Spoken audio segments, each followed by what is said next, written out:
आइए आज के इस वीडियो लेक्चर में हम सी प्रोग्रामिंग के एक कमांड यूनियन या यूनियन स्टेटमेंट के बारे में पढ़ते हैं। इसके अंदर हम कैसे सिंटैक्स लिखते हैं और कैसे उसको काम में लेते हैं, ये आप देख पाएंगे इसके अंदर।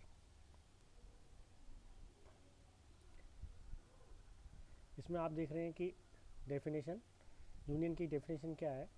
सी के अंदर union are conceptually similar to structure. Structure भी आप जानते हैं, जैसे स्ट्रक्चर होता है वो यूनियन जैसा ही होता है, लेकिन दोनों एक जैसे सिमिलर होने के बाद भी अलग अलग है।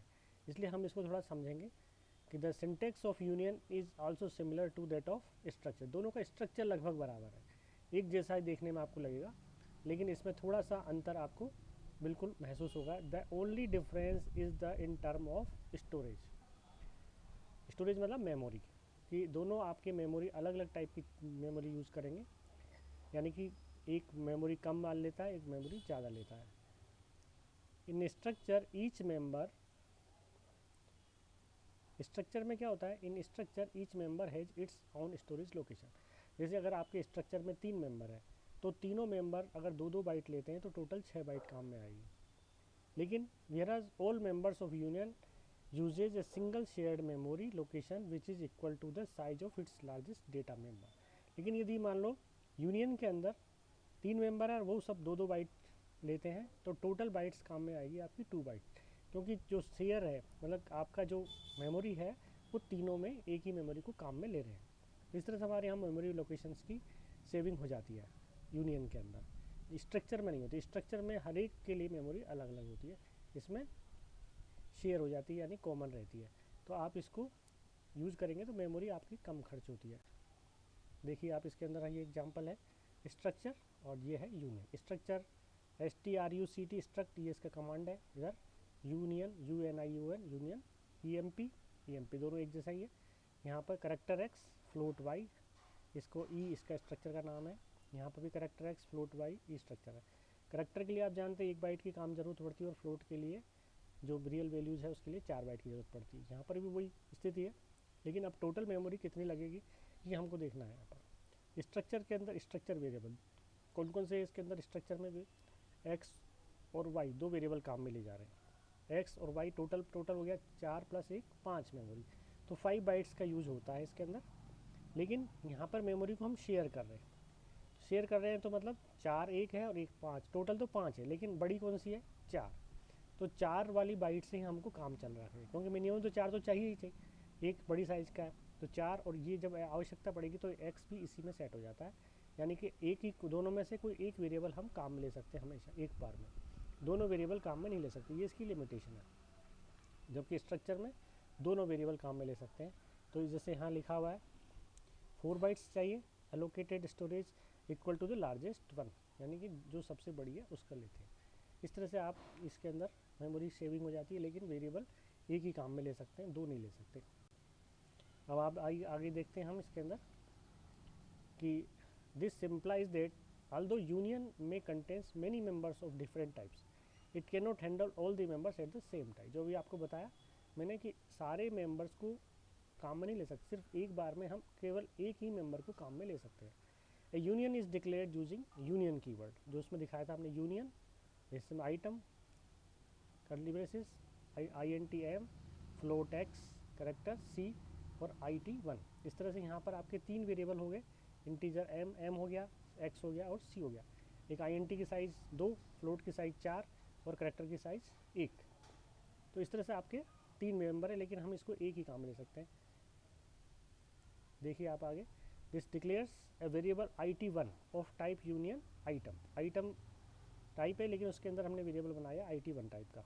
This union contains 3 members each with a different data type, however only one of them can be use at a time. मतलब 3 डिफरेंट डेटा टाइप है, लेकिन हम कोई सा भी एक को काम में लेंगे एक बार में, तीनों को काम में नहीं ले सकते। This is due to the fact that only one location is allocated for union variable. इसका कारण क्या है कि यूनियन वेरिएबल के लिए मेमोरी हमको एक ही मिलेगी, यानी कि जैसे यहाँ पर फ्लोट है X तो सबसे बड़ा ये है तो इसके लिए मेमोरी मिलेगी, उसी में हम उस बाकी को रख पाएंगे irrespective of its size. The computer allocates the storage that is large enough to hold largest variable type in the union जो सबसे बड़ा है उसके बराबर रखते हैं। In the union declared above the member x require 4 bytes which is largest among the member of 16 bit machine, other members union will share the same. और जब हम दूसरा वेरिएबल काम में लेंगे, जैसे हम अगर सी काम में ले रहे हैं तो एक्स की डेटा हट जाएगा, और अगर एक्स काम में ले रहे हैं तो बाकी सी का हट जाएगा। इस तरह से आपका ये मेमोरी को काम में लेते हैं हम।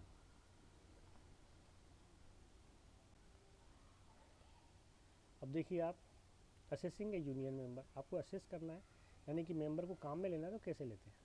Syntax of accessing union member is similar to accessing structure member. Structure की तरह काम में लेते हैं, लेकिन यहाँ पर जैसे टी वेरिएबल बनाया हमने, टेस्ट यूनियन है और टी टेस्ट टाइप का एक यूनियन का वेरिएबल है, तो टी डॉट ए बिंदी लगाएंगे, डॉट लगाएंगे और वेरिएबल का नाम लिख देंगे। यहाँ पर कौन कौन से वेरिएबल, ए बी और सी। तो हम अगर आपको ए वेरिएबल काम में लेना है तो T one dot A, T one dot B, T one dot C. बस अंतर क्या है कि अगर आप ए काम में लेंगे तो ए का डेटा रहेगा, बी और सी का डिलीट हो जाएगा, बी काम में लेंगे तो ए और सी डिलीट हो जाएगा, सी लेंगे तो ए और बी का डेटा डिलीट हो जाएगा। सिर्फ हम एक बार में एक ही वेरिएबल को काम में ले सकते हैं, ये इसकी लिमिटेशन है। एक complete example for A union. अब एग्जाम्पल समझने हैं आप, देखिए एग्जाम्पल में include stdio.h, include .io, union item, union का नाम रखा हमने आइटम। इसमें 3 वेरिएबल है, ए बी सी, एक है इंटीजर टाइप का, दूसरा फ्लोट, तीसरा करेक्टर। ठीक है, यहाँ पर हमने कोई आइटम का वेरिएबल नहीं बनाया है, इसलिए आइटम आई टी से भी कर सकते हैं यहाँ पर, या कुछ और नया नीचे बना सकते हैं। INT main, integer main type का, यूनियन आइटम IT। तो यहाँ IT हमने एक डिक्लेयर कर दिया जो आइटम टाइप का है और वो की एक यूनियन है। IT में कितने मेंबर हैं, 3, A B और CH।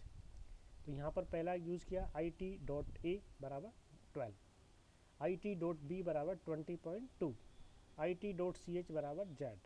यानी कि ए में हमने 12 सेव किया, बी में फिर 20.2 किया, CH में हमने Z स्ट्रिंग, फिर क्लियर स्क्रीन कमांड दिया और आपने कमांड प्रिंट किया, प्रिंट एफ, IT.A प्रिंट किया, IT.B प्रिंट किया, IT.C प्रिंट किया, गेट सीज दिया, रिटर्न दिया और ये प्रोग्राम कंप्लीट हो गया। लेकिन अब हम इसको देखेंगे कि हमारे प्रिंट में आपने ए में क्या दिया था, 12, ए में दिया था 12, बी में दिया था 20.2 और CH में दिया था Z। लेकिन आउटपुट देख रहे हैं हम, तो आउटपुट में क्या हो रहा है, आउटपुट में गड़बड़ हो रही है, क्योंकि हमने यहाँ पर पहले 1 2 3 इस तरह से दिया आपको। तो ए की वैल्यू कितनी आई, -26426। दूसरा बी में क्या है 20.199 और सी में क्या आया Z। तो यहाँ पर इस तरह से आपका ये वैल्यू में गड़बड़ आ जाती है। क्यों, क्योंकि आपने जो ए में वैल्यू स्टोर की थी पहले, जब हमने ए में स्टोर वैल्यू की थी 12 तो वो स्टोर हो गई थी, लेकिन जैसे बी में स्टोर की तो वो ए की वैल्यू हट गई, फिर CH की वैल्यू डिक्लेयर करी तो ये भी हट जाती है 20 पर। तो इस तरह से ये रैंडम नंबर जनरेट कर रहा है, 20.2 भी नहीं है ये। तो लास्ट में वैल्यू क्या हुई, Z रह गई। तो बाकी जो है ये फिगर 80 ये वाले ये आपके रैंडम आ जाएंगे और ये कोई गड़बड़ क्रिएट करते हैं। तो इस तरह से आपको ध्यान रखना है कि कौन से वैल्यू प्रिंट होती है। जैसे आप यहाँ पर देखेंगे, here the values of A and B get corrupted and the only variable C printed the expected results. आप इस 20.199 को 20.2 मत समझिए, ये बाय द बाय हर बार ये नंबर बदल देंगे। This is because in union the memory is shared among different data types, hence the only member whose values currently stored. तो लास्ट में जिसकी वैल्यू रहती है वही आपका डिस्प्ले में आता है, बाकी नहीं आता है। इस तरह से आप इसको कर सकते हैं।